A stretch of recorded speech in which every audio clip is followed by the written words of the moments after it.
let me share this. Oh, I wasn't recording. Let me record now. Okay, so there are 8 steps that take us to what is called yoga. So the word yoga comes from the Sanskrit root yug, which means to reunite or to relink. Okay, it is similar to the word religion that comes from the word religare, which means to relink, again, to reunite. So the yoga is a state of being in which we feel united with something. Okay, we feel at one with something. Okay, or so you can say that yoga is a discipline, it's a tradition that allows us to begin to relink ourselves as human personalities, as human beings, with our spiritual nature. Okay, and so they say that there are 8 steps that lead to illumination or to samadhi. Okay, the first 2 are referred to as yama and niyama. Okay, and they are sort of ethical precepts. The first yama is related to it's said there, self-restraint. It's related to the conservation of energy, to have enough energy so that you can apply it to whatever it is that you want to do. In the same way that you need energy to go to work, how do you get that energy? You go to sleep at night, you have a good rest, then you have energy and you go forward. So these 2 are sort of the ethical aspects of yoga. They tell you how you should behave in the world so that you have enough energy for the mind and for the consciousness. There are behaviors that waste our energies. Okay, and we'll get a little bit deeper into that, but that's why you will notice that every single spiritual tradition or religion always emphasizes a way of living, right? Diet, our way of speaking to one another, a way of treating one another, and so forth, right? And it's usually related to ethics and aligning ourselves with the practice of ethics or the practice of virtue, which allows you to conserve energy and to properly use that energy. Okay, so those are the first 2 steps. I'm not going to go deep into that because we're going to focus on the next 6 steps, which is the title of today's class, the 6 phases of meditation. Okay, so what are those? So the first phase of meditation is called asana. Okay, and this is related to body posture and relaxation. Okay, so in order to enter into a meditative state, into this particular state of being, your physical body needs to be in a relaxed state. Okay, and this also implies not just the physical body, but relaxation in general, physically, emotionally, and mentally. Okay, which is interesting because we tend to think that asana is just related to the physical body, and most people have this perception that meditation is just to sit here and do nothing, just to be still and put your mind at blank, right? But that's only half the story. Okay, true meditation is happening inside, and it's actually not about phasing out or it's actually about being very, very conscious. Okay, most people have some people have this idea that to meditate is just to sit there still and sort of disconnect with the world, and but it actually I think I was saying this to one of the classes that it's actually interesting because as you sit down to meditate and you go deeper into yourself, you connect more with the world. And they've actually done some scientific tests on this of monks that are in deep states of meditation, and they found that their brain, when they're in these deep states of meditation, are actually working more than a person that's like awake, not meditating. Their brain is actually like the parts of their brain are more active, and it seems like there's more awareness of what's happening around them, even though their eyes are closed. But they're more aware, they're more present, they're more in the moment, right? You can also look that up. I recommend a book. It's called Destructive Emotions. It is actually a book in which the Dalai Lama sits down with different scientists and psychologists, and they explore this whole concept of how the ancient practices of meditation and, you know, Buddhist practice is relevant to today's research on what we know in psychology, and how they can meditation improves that our ability to know ourselves and so forth, and therapy and all that. Yes, Daniel Goleman. Okay, so then asana has to do with body posture and relaxation. So the first thing we have to learn when we meditate is to learn to relax the body.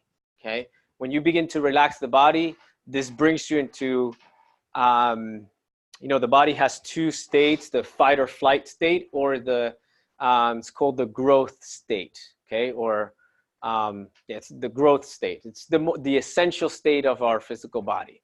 When the body is in a sort of fight or flight mode, there is some tension in the body, there's stress. Okay, even if it's very minimal stress, the body perceives that there is some sort of imminent danger and we need to fight or flight, right? So there's some sort of tension and stress. And most of us, most of the time, are in this state of fight or flight, even though our lives are not in danger. It's very interesting. And so what is it that, or who is it within us that's telling us that we're in danger? Our thoughts. So that's why we should become aware of our thoughts. And they say that like 90% of our thoughts are negative. So we have a lot of work to do. And that's why we're here. Listen, I just want to say, for me personally, that's probably the hardest part, to keep body posture during meditation, because what you want to do is, you know, keep relaxation, and if you get too relaxed, you end up falling asleep. So you don't want to do that. So it's like, you know, I remember you're really awesome at leading meditations, which is, I've had some of the best meditations with you, but like keeping body posture, I mean, what do you recommend for, you know, when you're in the state of your deep thought or whatever, and you feel yourself, you know?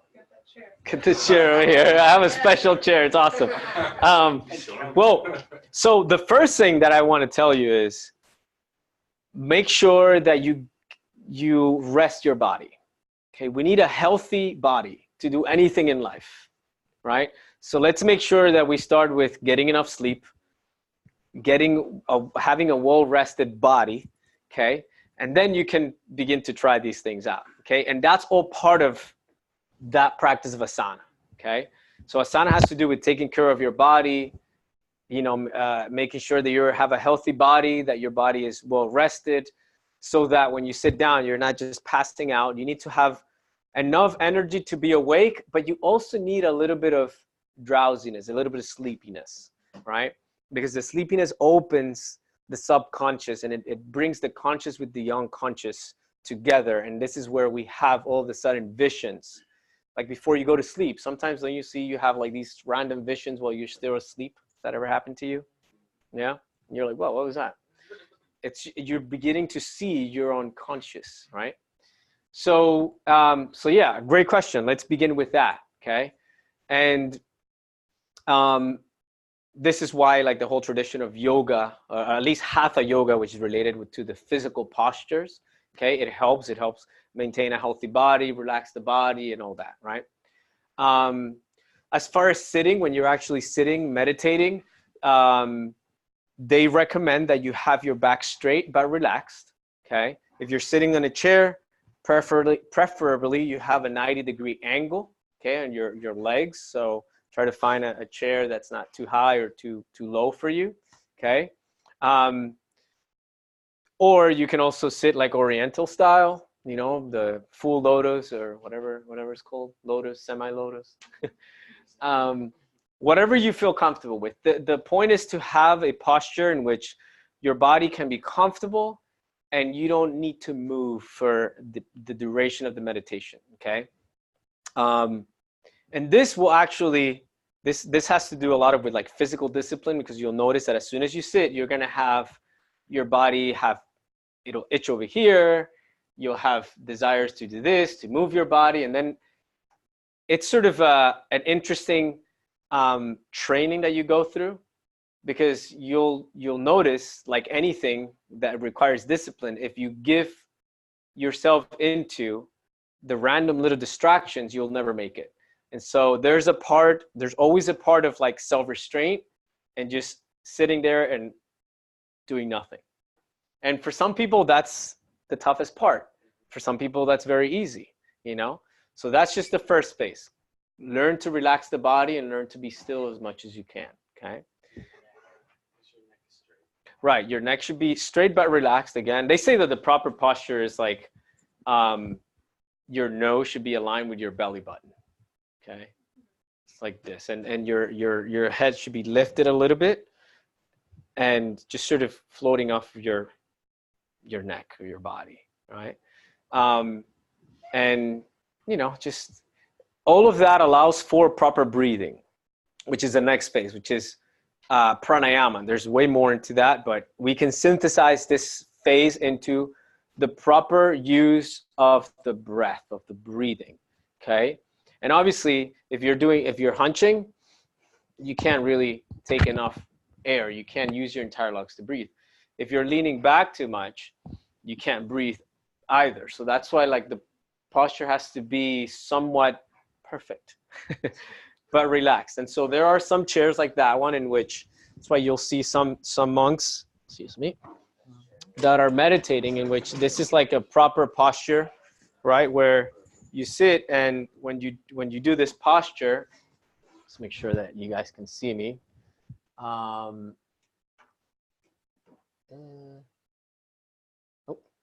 there you go.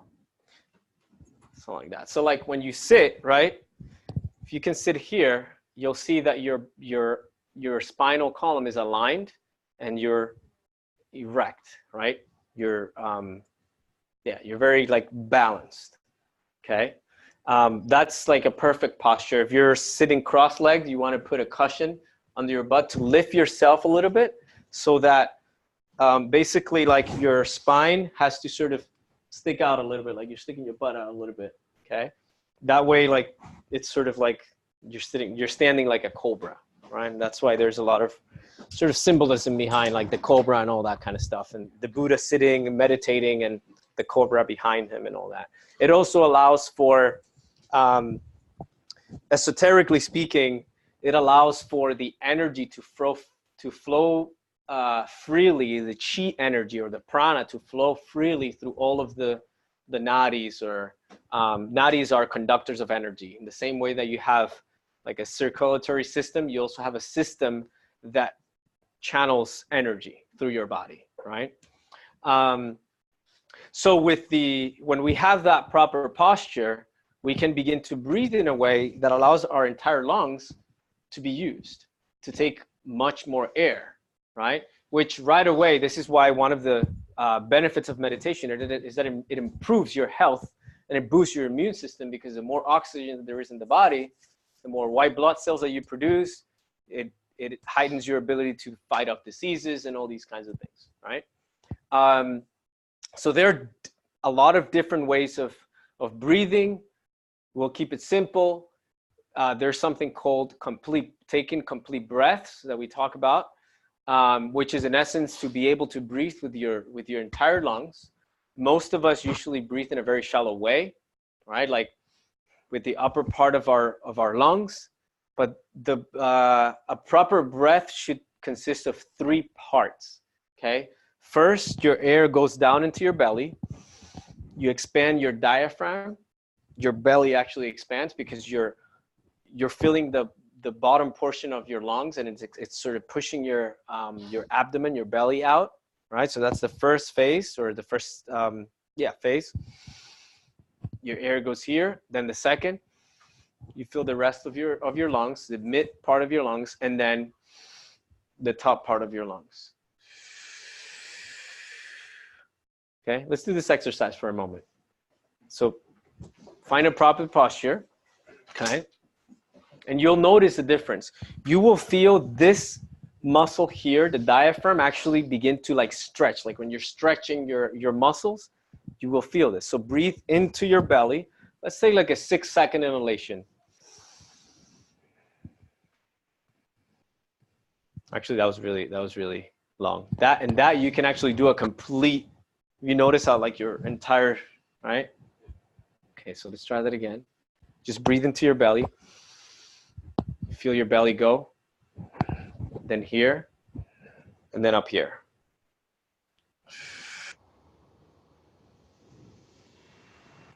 Okay, so bring the air into the belly.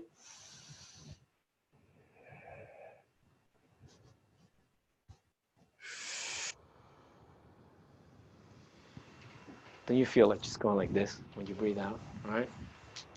You bring more energy into the body, you bring more prana, right? And then your body just naturally begins to release tension as you breathe out, okay? So that's what we call complete breaths. Usually before any meditation, I like to take a few deep breaths, which is when we're really like taking as much breath as air as we can. We expand our lungs to their maximum capacity. We hold the breath for a few moments, and then we slowly exhale, right? I'll do that like 3 or 4 times. And then I'll go into the complete breaths. What's the most right? important part of those 3 breaths before you start the complete breath breathing? Yeah, they're, That doesn't work. to me, they're essential, really. Okay, so those are the first 2 phases. Yes, question. Sorry, before we move on to the next phase, so you gave us a technique for inhaling, and it seems to work, belly out, I feel like bottom, middle, top. What about your exhalation? Is there any particular technique for exhaling, or I just let it go? Well, that's a good question. I mean, you know, now that you mention it, when I do exhale, you know, I start decompressing here, and then the belly, right? Yeah, so you kind of, you drop, you allow your muscles to drop, your everything to drop without breaking posture, yeah.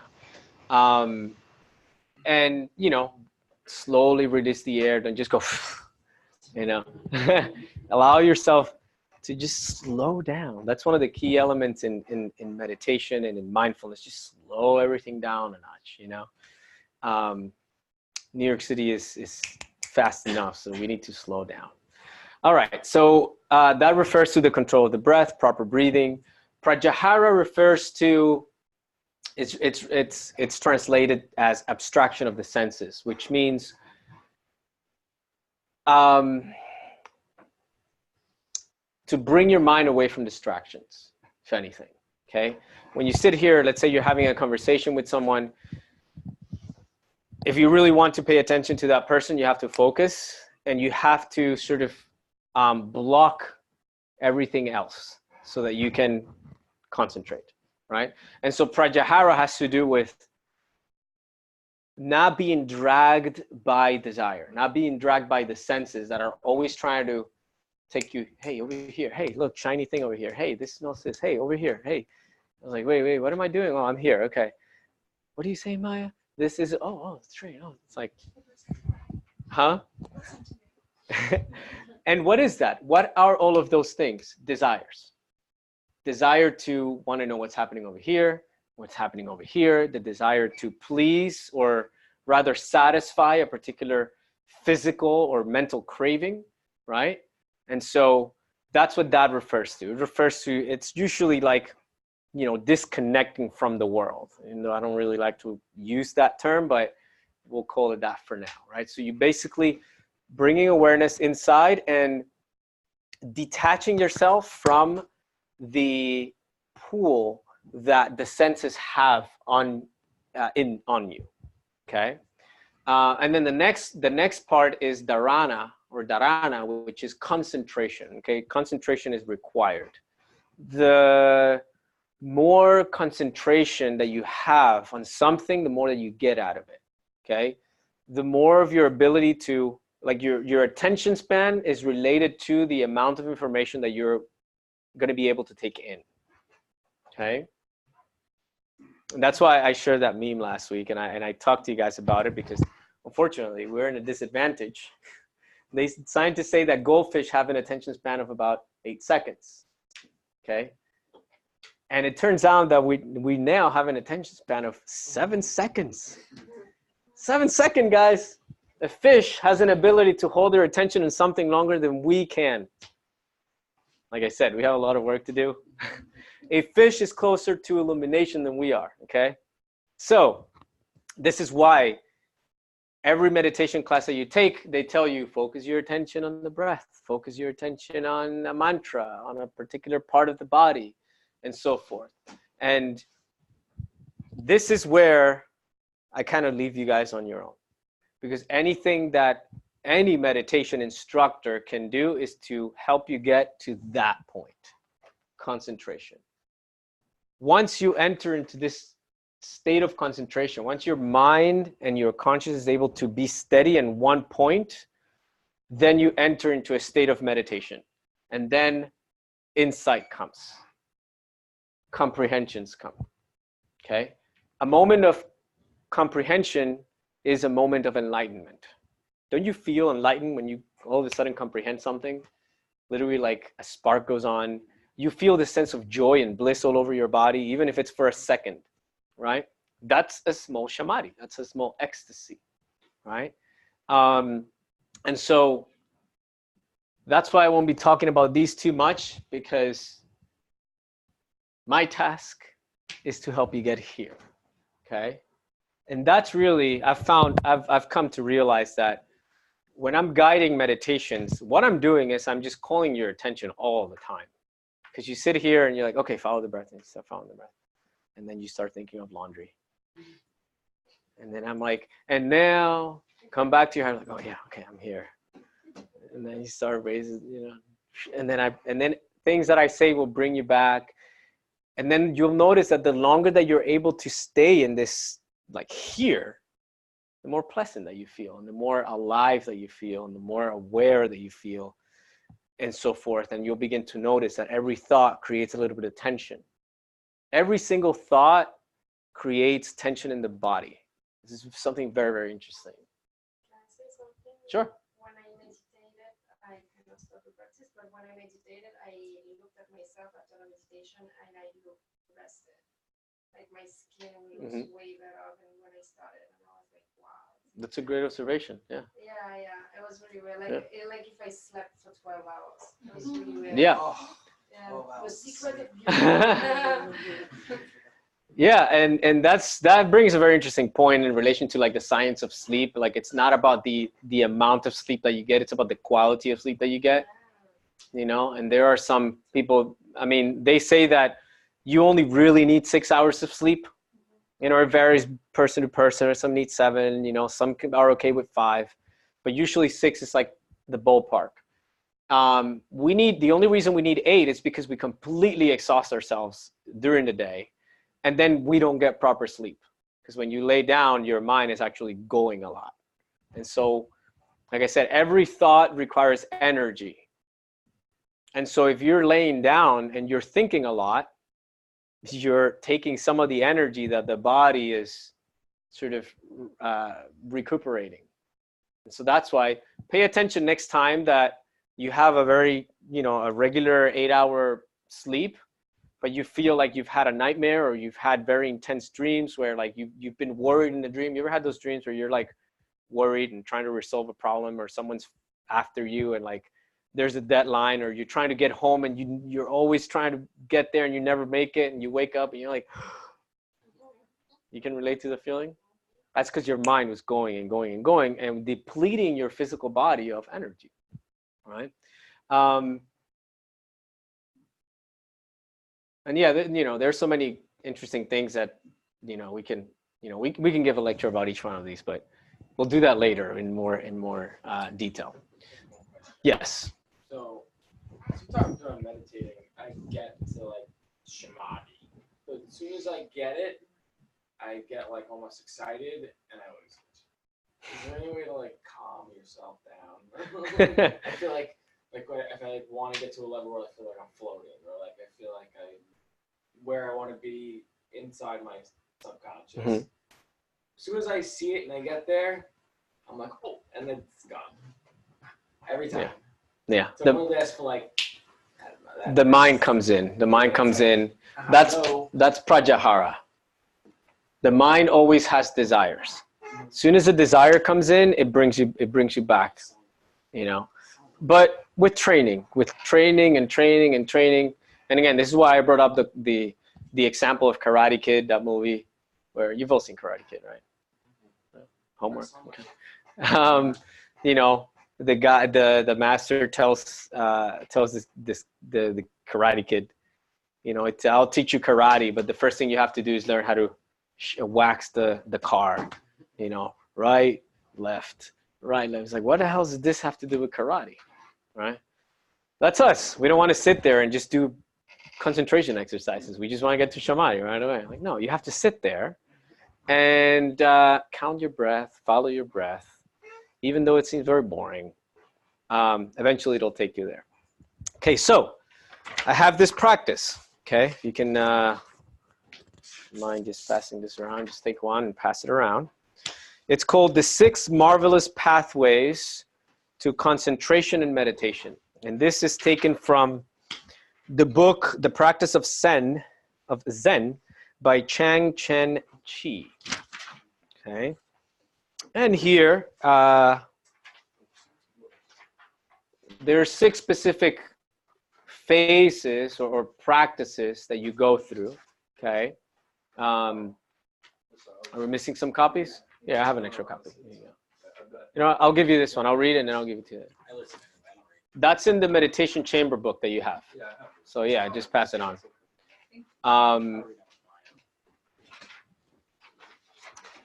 Okay, so maybe we can turn the lights on a little bit so we can follow a little bit, and then we'll do this practice. So this is a really wonderful practice. Okay, the most important part, I'm going to be straightforward with you. The most important part are the 3 first steps.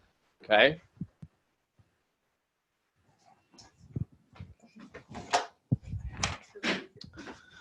Let's wait for Jeff to come back from the bathroom.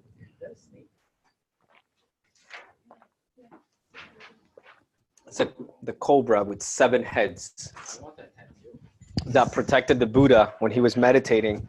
I don't know if you know the story of the Enlightenment, but when the Buddha was sitting in meditation, there was a great flood that started happening, and the Naga serpent wanted to protect him. And it coiled itself 3.5 times underneath him and lifted him up and then protected him from the rain. And there's obviously a whole symbolism behind that, but What's it called? the 7, What's it actually physically called? Like a name for this? the Naga king, the Naga serpent, the Naga, N-A-G-A. I believe that's it. Yeah, I might be wrong, but it's something like that, the Naga serpent. Anyway, but let's not get too lost in that. So the first thing that we're going to do, well, actually, before we'll take a few deep breaths, right? We'll relax, and then we'll enter into the first phase that's called the counting of the breath. Okay, so we're going to do a specific way of counting the breath. We're going to inhale, count 1. We'll hold the breath for a moment. And we exhale and count 2. Inhale again, count 3, exhale, count 4. We'll do this from 1 to 10, okay? And part of the goal is to have your mind completely focused on the counting and on the sensation of breathing, okay? You'll notice that you'll be 1, 2, 3, where was I? 5, 6, oh. So what you want to do is you want to start and go back to 1 until you're able to go from 1 to 10, okay, without losing your attention. Oh, we did that once. Yeah. That was weird. And then we do it again from 1 to 10, just to make sure that you didn't cheat or anything like that. Now, you're just training your mind again, right? If you're able to do this 2 to 3 times, you've mastered it. Now you can move to the next phase, okay?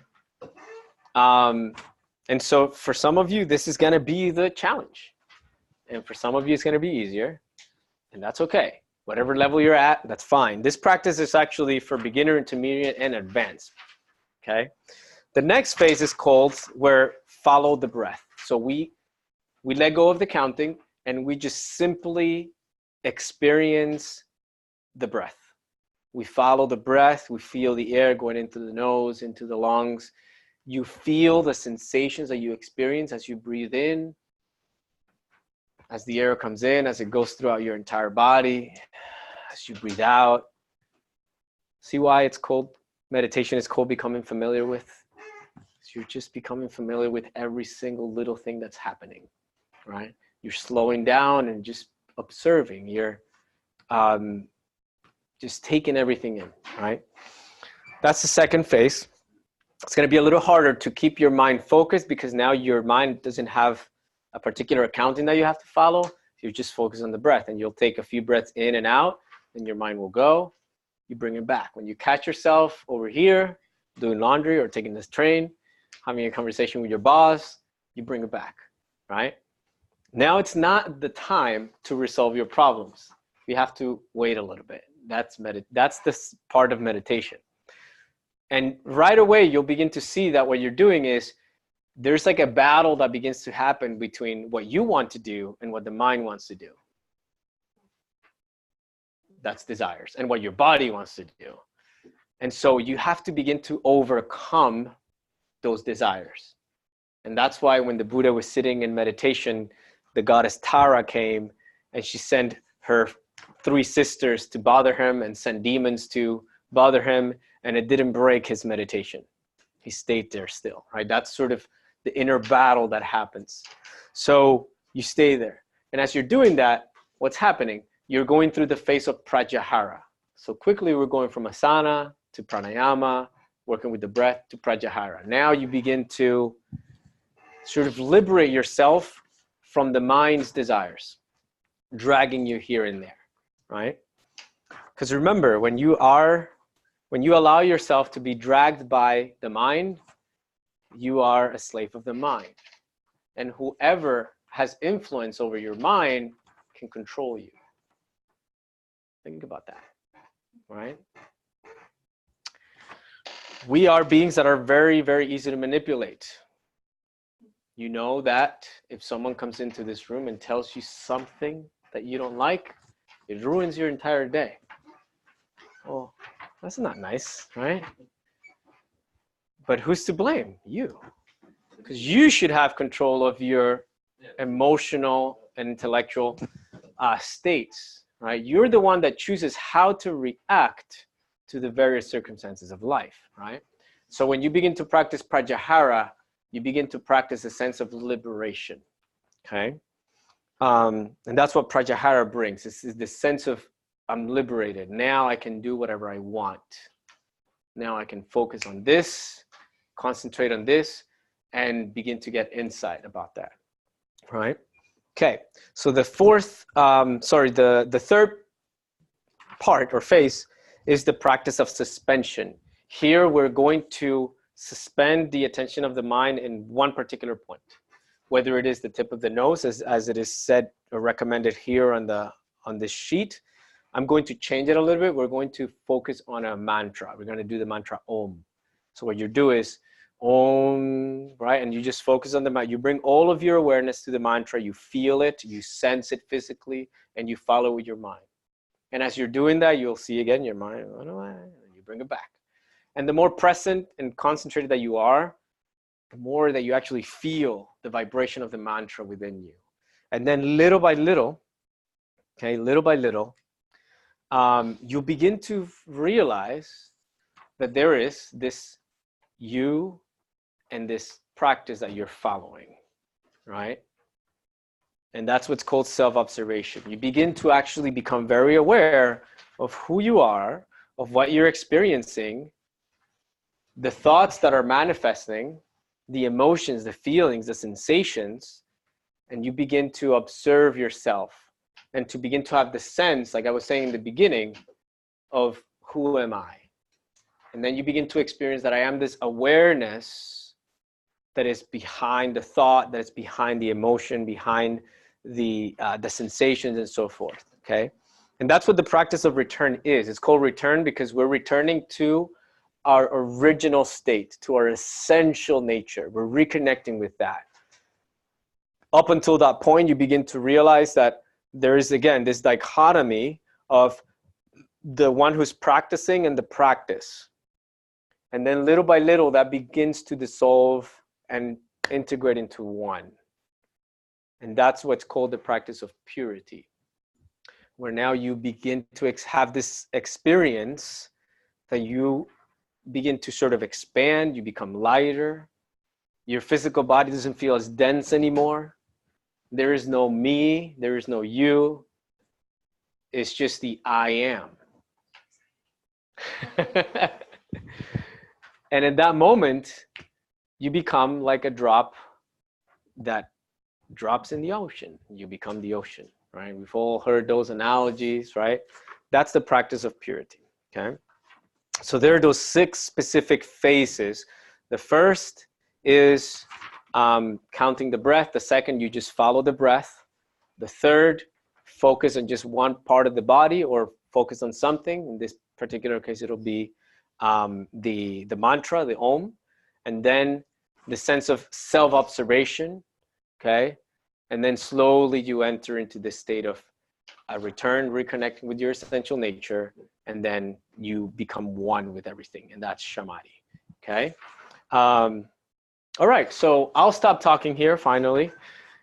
And any questions or comments before we move into the practice? Restroom, yes. Cool. Yeah, you want to be as comfortable as possible. No, I actually have it, because, yeah, I